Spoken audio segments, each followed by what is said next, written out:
Hello everyone, welcome to our channel Shiksha Diksha Hindi class से। मैं आपकी हिंदी टीचर सुने। आज हम सब हिंदी नाटक का उद्भव और विकास से विस्तृत अध्ययन करेंगे, क्योंकि आप जब एक बार इसको डिटेल में पढ़ेंगे फिर आप उसी पे आधारित एमसीक्यू करेंगे तो आपको अच्छी तरह से समझ में आएगा, है ना। इसलिए मैं आपके लिए डिटेल क्लास लेकर आती हूँ। बहुत सारे कमेंट्स आते हैं कि मैम जो नोट्स चाहिए ना, तो मैं ये कहना देना चाहती हूँ कि ठीक है, आप लोगों को अगर नोट्स चाहिए तो कुछ दिन आप वेट कीजिए। हाँ, अभी थोड़ा मेरा बिजी टाइम चल रहा है, तो कुछ दिन आप जस्ट वेट कीजिए। मैं एक टेलीग्राम चैनल बनाने के लिए सोच रही हूँ और आप लोग उससे जुड़ जाइएगा, हाँ सभी लोग। और फिर उसी पे मैं जो है अपने सारे नोट्स क्या कर दूँगी, सेंड कर दूँगी, ठीक है।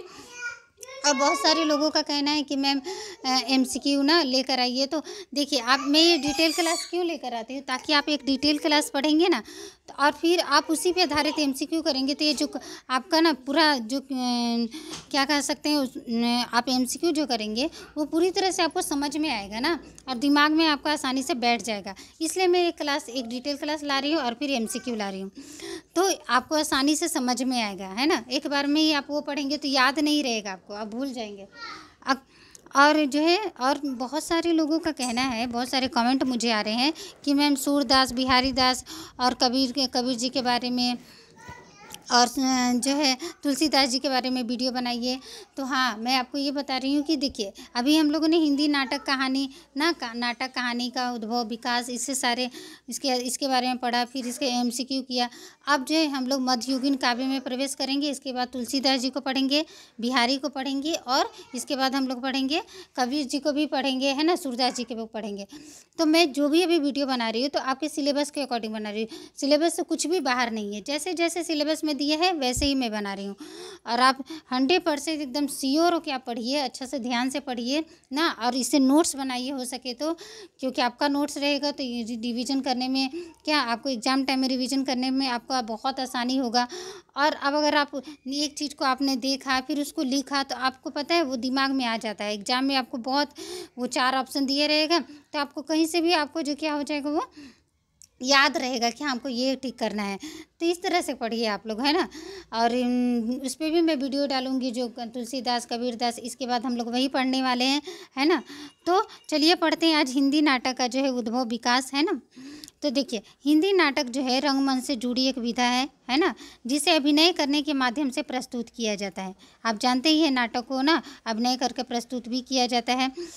तो नाटक की परंपरा बहुत प्राचीन है और यह जन्म से ही शब्द की कला के साथ साथ अभिनय की भी महत्वपूर्ण कला रही है ना। तो ये है नाटक ना। अब हिंदी नाटक का विकास कैसे हुआ, उद्भव कैसे हुआ, ये पढ़ते हैं। हिंदी नाटक का जो है भारतेंदु हरिश्चंद्र को आधुनिक हिंदी नाटक का जनक और हिंदी नवजागरण का अग्रदूत कहा जाता है। तो अगर पूछे एग्जाम में कि आधुनिक हिंदी नाटक का जनक कौन है, तो याद रखेंगे भारतेंदु हरिश्चंद्र। कौन है? भारतेंदु हरिश्चंद्र। नाटकों का आरंभ भारतेंदु हरिश्चंद्र से ही स्वीकार किया जाना चाहिए, क्योंकि इससे पूर्व जो नाटक थे ना वो क्या थे, वे नाटक जो लिखे गए थे वो क्या पदात्मक होते थे, मतलब काव्य के रूप में लिखे जाते थे, है ना। वे संस्कृत के अनुवाद रहते थे और उनमें नाटक कला के जो तत्व होता था उनका अभाव होता था। इसलिए जो है ना, जो बोल रहे हैं यहाँ पे भारतेंदु जी बोल रहे हैं कि भारतेंदु जी के पिता जो, यहाँ देखिए, आधुनिक काल में भारतेंदु जी के पिता गोपाल चंद गिरधर दास ने नहुस को 1857 का है, अयोध्या से उपध्याय हरिऔध और प्रद्युम्न विजय 1863, हरिऔध जी का प्रद्युम्न विजय 1863, शीतला प्रसाद जी का जानकी मंगल 1800, राजा लक्ष्मण सिंह का शकुंतला और श्रीनिवास दास तप्ता सौरन, ये नाटकों की रचना हुई कब? आधुनिक काल में, ठीक है। 1868 में भारतेंदु जी का विद्या सुंदर नाटक भी प्रकाशित हो चुका था, लेकिन ये जो नाटक था ये पंचाशिका का हिंदी अनुवाद था। क्या था? पंचाशिका का हिंदी अनुवाद। भारतेंदु हरिश्चंद्र ने अपने पिता गोपाल चंद गिरधर दास द्वारा लिखित नहुस नाटक 1857, एकदम याद रखेंगे, बहुत इंपॉर्टेंट है, ये एग्जाम में आया हुआ है तो आप भूलेंगे नहीं इसे। हिंदी का प्रथम मौलिक नाटक माना है इसे। तो अगर पूछे हिंदी का प्रथम मौलिक नाटक कौन है तो क्या बोलेंगे आप सब? गोपाल चंद गिरधर दास द्वारा लिखित नहुस नाटक, जो 1857 में प्रकाशित हुई। अच्छा, भारतेंदु जी ने राजा लक्ष्मण श्री कृत शकुंतला नाटक को हिंदी का दूसरा माना है, याद रखेंगे, और स्वयं का विद्या सुंदर को तीसरा और श्रीनिवास दास कृत तप्ता सौरन को चौथा ना नाटक माना है, हिंदी का चौथा नाटक। तो पहला क्या हो गया? नहुस, दूसरा क्या है? शकुंतला, तीसरा क्या है? विद्या सुंदर ना उनके द्वारा खुद रचित है, और श्रीनिवास दास कृत तप्ता स्वरण को चौथा माना है। ठीक है, याद रहेगा आप लोगों को। आगे देखिए, कुछ विद्वान जो है रीवा नरेश विश्वनाथ सिंह द्वारा रचित आनंद रघुनंदन को भी हिंदी का प्रथम मौलिक नाटक मानते हैं। ठीक है, तो हिंदी का प्रथम मौलिक नाटक कुछ विद्वानों का ऐसा मत है कि आनंद रघुनंदन जो है हिंदी का प्रथम नाटक है ना। आगे देखिए, अब जैसे हम लोगों ने पढ़ा ना कि हिंदी उपन्यास का विकास ना में को महत्वपूर्ण भूमिका किनकी थी, प्रेमचंद जी की थी कहानी में। तो उसी तरह जो है नाटक, हिंदी नाटक में जयशंकर प्रसाद का स्थान बहुत महत्वपूर्ण है। तो जयशंकर प्रसाद को केंद्र में रखकर जो है हिंदी नाटक को जो है युगों में बांटा गया है। तो जैसे यहाँ देखिए, पहला युग क्या है, प्रसाद पूर्व हिंदी नाटक हो गया ना, ये पहला है ना यहाँ पे। और दूसरा देखिए, दूसरा है प्रसाद युगीन हिंदी नाटक, है ना। प्रसाद युग में जो नाटक लिखे गए, प्रसादोत्तर प्रसाद जी के बाद का ना, और स्वतंत्रोत्तर हिंदी नाटक, है ना। तो मतलब जब स्वतंत्रता हुआ ना उसके बाद का नाटक ना, स्वतंत्रता प्राप्ति के बाद का ना, स्वतंत्रोत्तर हिंदी नाटक। ठीक है, आगे देखते हैं प्रसाद पूर्व हिंदी नाटक में कौन कौन सी नाटक लिखे गए। तो खड़ी बोली में प्रथम आधुनिक हिंदी नाटक लिखने का श्रेय भारतेंदु जी को प्राप्त है। याद रखेंगे आप लोग ना कि खड़ी बोली में प्रथम आधुनिक हिंदी नाटक लिखने का श्रेय किसको प्राप्त है, भारतेंदु जी को। ठीक है, भारतेंदु जी ने अनेक मौलिक व अनुदित नाटकों की रचना की है, याद रखेंगे ना, जिसमें विद्या सुंदर, रत्नावली, धनंजय विजय, कर्पूर मंजरी, पाखंड विडंबन, मुद्रा राक्षस, दुर्लभ बंधु आदि अनुदित नाटक है। क्या है, अनुदित नाटक है, याद रखेंगे, इंपॉर्टेंट है ये। हमेशा क्वेश्चन आता है कि भारतेंदु हरिश्चंद्र द्वारा रचित कौन सा नाटक अनुदित है, कौन सा क्या नाटक है, मौलिक नाटक है। तो जो अनुदित नाटक है उनके नाम आप याद कर लीजिए, विद्या सुंदर, रत्नावली, धनंजय विजय, कर्पूर मंजरी, पाखंड विडम्बना, मुद्रा राक्षस और दुर्लभ बंधु। ये क्या है, अनुदित है। क्या है, अनुदित है। जबकि वैदिक हिंसा न भवती, सत्य हरिश्चंद्र, श्री चंद्रावली, विषय से औषधम, भारत दुर्दशा, नील देवी, अंधेर नगरी, सती प्रथा और प्रेम जोगनी ना, भारत जननी, ये उनके मौलिक नाटक है। क्या है, ये मौलिक नाटक, याद रहेगा आप लोगों को, एकदम याद कर लेना है ये। अच्छा, अब देखिए यहाँ पे भारतेंदु जी का जो है नाटक है उसका विषय दिया गया है। भारतेंदु जी ने अपने मौलिक नाटक में सामाजिक कुरीतियों और धर्म के नाम पर होने वाले कुकृतियों को ही लिखा है, तीखा व्यंग किया है ना वो नाटक के माध्यम से। पाखंड विडम्बन जो नाटक है, वैदिक हिंसा न भवती, दोनों प्रकार के जो ये नाटक है, दोनों इसी प्रकार के नाटक हैं।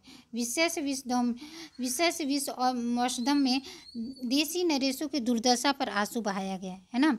विशेष विष औषधम में क्या है, देसी नरेशों की दुर्दशा पे क्या उन्होंने किया है, आंसू बहाया है ना। आगे देखिए, भारत दुर्दशा इनका बहुत महत्वपूर्ण नाटक है ना। भारत दुर्दशा में इन्होंने क्या किया है, भारतवासियों को दुर्भाग्य की ना कहानी को चित्रित किया है।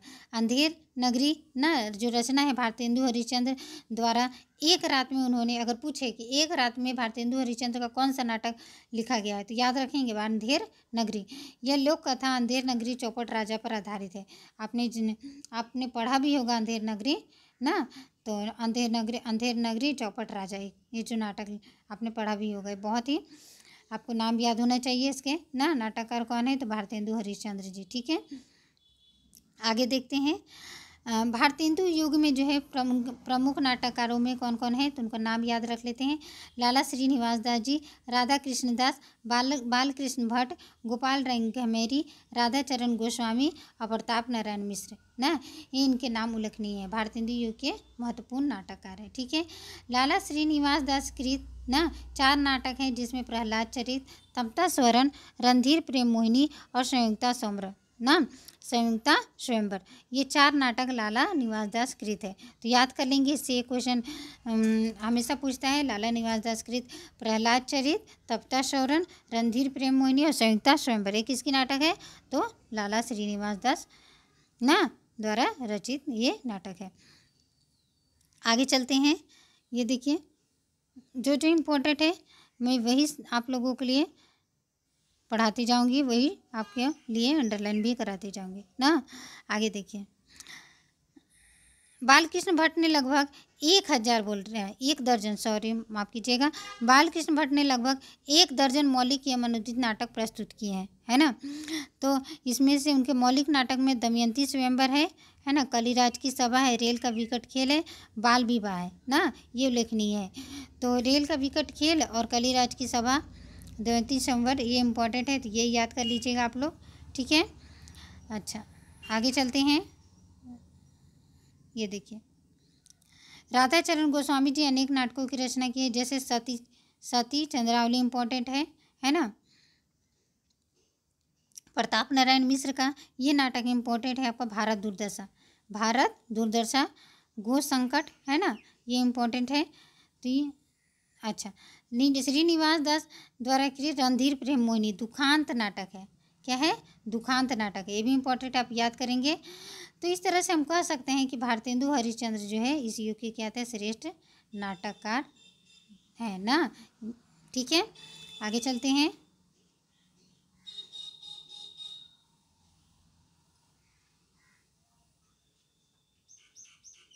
ये देखिए, आगे हम लोग पढ़ते हैं। अब प्रसाद युगिन हिंदी नाटक में चलते हैं, क्या, प्रसाद युगिन। तो प्रसाद पूर्व भारतेंदु ने हिंदी नाट्य साहित्य को जो साहित्यिक भूमिका प्रदान की है ना, प्रसाद युग में उसे जयशंकर प्रसाद ने पल्लवित किया, मैंने आगे बढ़ाया, है ना। डॉक्टर गोपाल राय के अनुसार प्रसाद जी की कठिनाई यह थी कि वे जिस प्रकार का नाटक लिखना चाहते थे उनके अनुरूप जो है रंगमंच हिंदी में नहीं था। ये बहुत इंपॉर्टेंट है, पूछा गया है, ठीक है। ये किसका कथन है, तो डॉक्टर गोपाल राय का। किसके विषय में है, तो किसके विषय में है, तो जयशंकर प्रसाद जी के विषय में है, याद रखेंगे, ठीक है। आगे चलते हैं। जयशंकर प्रसाद जी की करुणालय में वैदिक काल, सज्जन में महाभारत काल, जनमेजय का नाग यज्ञ में उपनिषद काल, अजातशत्रु में बौद्ध काल, और विशाख में बौद्ध का पतन ना, चंद्रगुप्त में यूनानियों का आक्रमण काल, स्कंदगुप्त में हून विद्रोह काल, और प्राचीन में जयचंद काल का इतिहास चित्रण है ना। ये जयशंकर प्रसाद के नाटक हैं। आपको जयशंकर प्रसाद बहुत ही महत्वपूर्ण है, आपको इनके नाटक याद होना चाहिए, इससे क्वेश्चन आएंगे ही आएंगे। आगे चलते हैं। यहाँ देखिए, सज्जन और कल्याणी परिणय और करुणालय ये लघु नाट्य कृतियाँ हैं, ठीक है। करुणालय को जो है बहुत इंपॉर्टेंट है, याद रखेंगे। करुणालय को जो है हिंदी का प्रथम गीति नाट्य भी कहा जाता है, याद रखेंगे। करुणालय क्या है, हिंदी का प्रथम गीति नाट्य है, ठीक है। राजश्री जो है प्रसिद्ध वर्धन राजवंश की कुमारी राजश्री का चित्रांकन किया गया है ना, इसमें राजश्री का जो है चित्रांकन किया गया राजश्री में, ठीक है। आगे चलते हैं। यहाँ देखिए, विशाख का कथानक क्या है, कलहन की राजतरंगिणी के आरंभिक अंश पर आधारित है ना, ये विशाख का, ठीक है। विशाख किसका नाटक है, तो प्रसाद जी का ही नाटक है। जनमेजय का नाग यज्ञ की पृष्ठभूमि 1926 का सांप्रदायिक दंगा था ना, जिसमें उन्होंने 2 विरोधी जातियों आर्यों और नागों का क्या किया, संघर्ष चित्रण किया है, ठीक है। अब इनके प्रवर्तम नाटक हैं, देखिए यहाँ पे इनके प्रवर्तम नाटक है स्कंदगुप्त, याद रख लेंगे, स्कंदगुप्त, चंद्रगुप्त, ध्रुव स्वामी, ये तीनों नाटक आपका ईस्वी सन भी याद करना पड़ेगा, बहुत इंपॉर्टेंट है। और ध्रुव स्वामी तो आपके सिलेबस में लगा हुआ है, आपका पढ़ना है ध्रुव स्वामी नाटक, तो याद रखना चाहिए आपको। स्कंदगुप्त 1928 में अपने लंबकीय नाटकीय तनाव, संघर्ष और बनावट में अप्रितम है। चंद्रगुप्त जो है 31 में नाटक में विदेशियों से भारत के संघर्ष और उस संघर्ष में अंततः भारत की विजय को दिखाया गया है ना।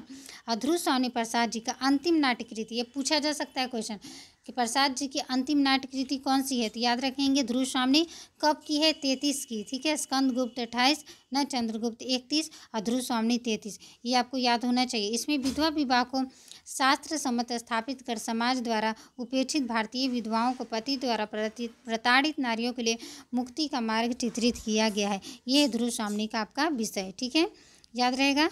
और आगे चलते हैं हम लोग, आगे हम लोग पढ़ेंगे।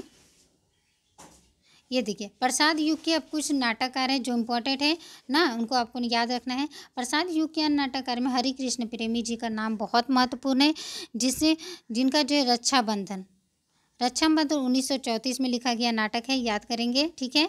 अच्छा, फिर लक्ष्मी नारायण मिश्र, ये भी बहुत इंपॉर्टेंट है, आपको पढ़ना है लक्ष्मी नारायण मिश्र का। ये देखिए, अशोक सन्यासी राक्षस का मंदिर, मुक्ति का रहस्य और सिंदूर की होली बहुत इंपॉर्टेंट है। आधी रात ना, तो सिंदूर का होली आप याद कर लीजिए, सन्यासी आप याद कर लीजिए, है ना, मुक्ति का रहस्य आप याद कर लीजिए। लक्ष्मी नारायण मिश्र ना बहुत इंपॉर्टेंट है, इनके नाटक भी। आगे चलते हैं, वृंदालाल वर्मा। वृंदालाल वर्मा का ना ये भी ऐतिहासिक कार नाटक रहे हैं। सेनापति उदल नाटक ना ब्रिटिश सरकार द्वारा जब्त कर लिया गया था, ये भी उनका प्रसिद्ध नाटक है, आप नाम याद कर लीजिए। आगे चलते हैं, ये देखिए प्रेमचंद जी द्वारा रचित एक नाटक है करबला है। क्या है? करबला, है ना, ये भी याद कर लेंगे, प्रेमचंद जी द्वारा रचित है। ठीक है, आगे चलते हैं। अब हो गया प्रसाद धोतर स्वतंत्रता पूर्व हिंदी नाटक, है ना, स्वतंत्रता पूर्व लेकिन प्रसाद जी के बाद का ना। ये देखिए इस युग में जो है उन सभी प्रयोगों का विकसित रूप हमें देखने के लिए मिलता है जो प्रसाद जी ने क्या किया, किए थे, है ना, प्रसाद जी ने किए थे अपने। इस युग के प्रमुख नाटककार कौन कौन है? हरिकृष्ण प्रेमी हो गए, वीरेंद्रलाल वर्मा हो गए, गोविंद वल्लभ पंत है ना, ये महत्वपूर्ण है। उदय शंकर भट्ट महत्वपूर्ण है। तो हरिकृष्ण प्रेमी जेके ऐतिहासिक नाटक में आप कौन सा याद करेंगे? प्रतिशोध आया हुआ है और आहुति, ये इंपॉर्टेंट है, ये याद कर लीजिए, प्रतिशोध और आहुति। वृंदालाल वर्मा जी का है ना झांसी की रानी इंपॉर्टेंट है, ये आपको याद होना चाहिए ना, बीरबल। ठीक है, आगे चलते हैं।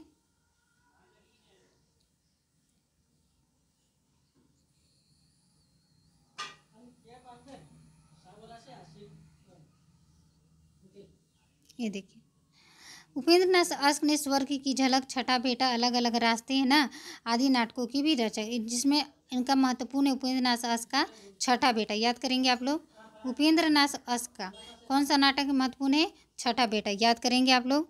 अच्छा, आगे चलते हैं, आगे देखिए। अच्छा, ये देखिए आज लक्ष्मी नारायण मिश्र का समस्या प्रधान नाटक है आधी रात, ये भी इम्पोर्टेंट है ना, ये याद कर लीजिए आप लोग। और यहाँ देखिए वृंदालाल वर्मा भी ऐतिहासिक उपन्यासों और नाटकों के अतिरिक्त सामाजिक भी उन्होंने उपन्यास लिखा है, यहाँ बोल रहे हैं ना, सामाजिक उपन्यास भी, जिसमें राखी की लाज याद कर सकते हैं, इम्पोर्टेंट है राखी की लाज ना। अच्छा, अब आगे हम लोग चलते हैं स्वतंत्रोत्तर हिंदी नाटक। ठीक है स्वतंत्रोत्तर हिंदी नाटक ना, तो स्वतंत्रता के बाद हिंदी नाटकों में जो प्रवृत्ति दिखाई देती है ना, उनमें आधुनिकता का मुख्य बोध है ना, आधुनिकता का बोध है मुख्य, है ना। तो साठोत्तरीय नाटकों में लक्ष्मी नारायण मिश्र, हरिकृष्ण प्रेमी, उदय शंकर भट्ट, गोविंद वल्लभ पंत, भगवती चरण वर्मा, अमृतलाल नागर आदि उल्लेखनीय है। और दूसरी पीढ़ी में विष्णु प्रभाकर जी हैं, भीष्म साहनी जी है, जगदीश चंद्र माथुर हैं, लक्ष्मीकांत वर्मा है, शंभुनाथ, मोहन राकेश का नाटक बहुत महत्वपूर्ण है, आपको याद करना पड़ेगा, मोहन राकेश बहुत महत्वपूर्ण नाटककार रहे हैं, है ना। तो विष्णु प्रभाकर जी का कौन कौन सा महत्वपूर्ण नाटक है ये देखते हैं। डॉक्टर है, डॉक्टर पूछा गया है ना, डॉक्टर मनोवैज्ञानिक नाटक है जिसमें भावना और कर्तव्य के अंतर्द्वंद को दिखाया गया है। युगी क्रांति भी बहुत इंपॉर्टेंट है, याद कर लेंगे आप लोग, डॉक्टर युगी क्रांति। ठीक है, आगे चलते हैं। जगदीश चंद्र माथुर जी का कोणार्क बहुत इंपॉर्टेंट है, पूछा गया है ना, अब पहला राजा। ठीक है, याद कर लेंगे आप लोग। दशरथ नंदन राम कथा पर आधारित नाटक है, हो सके पूछे ना, दशरथ नंदन। ठीक है, आगे चलते हैं। धर्मवीर भारती बहुत महत्वपूर्ण है नाटककार, आप जानते ही हैं धर्मवीर भारती का अंधा युग, है ना, आधुनिकता बोध को स्थापित करने की दृष्टि से धर्मवीर भारती का अंधा युग ना, तो ये भी आपको याद होना चाहिए, धर्मवीर भारती का अंधा युग याद ही होना चाहिए। मोहन राकेश का आधे अधूरे आपको याद होना चाहिए। आषाढ़ का एक दिन आपको याद होना चाहिए। लहरों का राजहंस, ये तीनों आपको याद होना, बहुत इंपॉर्टेंट। आधे अधूरे 1969, आषाढ़ का एक दिन 58, लहरों का राजहंस 63, तीन ही नाटक है, तीनों को आप लोग याद कर लेंगे। ठीक है, मोहन राकेश जी को। ठीक है, आगे चलते हैं। ये देखिए आषाढ़ का एक दिन नाटक जो है, कथा क्या है, कालिदास की प्रणय कथा है ना, कालिदास पे आधारित है। लहरों के राजहंस गौतम बुद्ध के भ्राता नंद के द्वंद्व को इसमें दिखाया गया है। हाँ, और आधे अधूरे नाटक क्या है, वो आधे अधूरे नाटक यथार्थ की सीधी अभिव्यक्ति करने वाला एक आडम्बरीय नाटक है ना, मध्यवर्गीय परिवार के टूटने की बिखरने की कहानी। बहुत अच्छा आधे अधूरे नाटक। अच्छा, लक्ष्मी नारायण लाल जो इसी समय के एक महत्वपूर्ण नाटक कर रहे हैं, इनका महत्वपूर्ण नाटक है मादा कैक्टस। याद कर लेंगे, इंपॉर्टेंट है।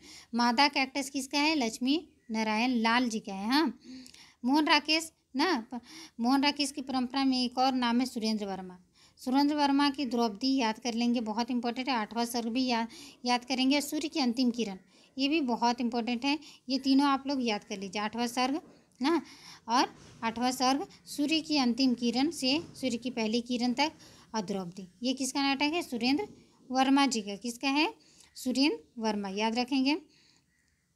भीष्म साहनी जी का कबीरा खड़ा बाजार में, और मुआवजे याद कर लेंगे, ये इंपॉर्टेंट है। ज्ञानदेव अग्निहोत्री जी का है शत्रुमुख, और सर्वेश्वर दयाल सक्सेना का बकरी लड़ाई। बकरी ना, बकरी सिलेबस भी है, नेट के सिलेबस में लगा हुआ है बकरी नाटक, है ना। तो आज के लिए इतना ही, है ना। मिलते हैं नए वीडियो में नए टॉपिक के साथ ना। आपको ये वीडियो अच्छा लगा होगा तो प्लीज़ मेरे चैनल को लाइक शेयर सब्सक्राइब करें और कमेंट करें कि तभी तो मुझे और इसी तरह से वीडियो बनाने के लिए मुझे मोटिवेशन मिलेगा। प्लीज़ कमेंट ज़रूर करें कि कैसी वीडियो बनी है, कैसा आपको लग रहा है पढ़कर, है ना। प्लीज़ कमेंट में मुझे ज़रूर बताएं, और अपने फ्रेंड सर्कल में आप जितना हो सके वीडियो को क्या करें, शेयर करें, और मेरे चैनल को सब्सक्राइब करें, ताकि आपको ऐसे ही नई वीडियो को जो है आपको नोटिफिकेशन मिलती रहे। तो थैंक यू एवरीवन, मेरे साथ बने रहने के लिए। Thank you.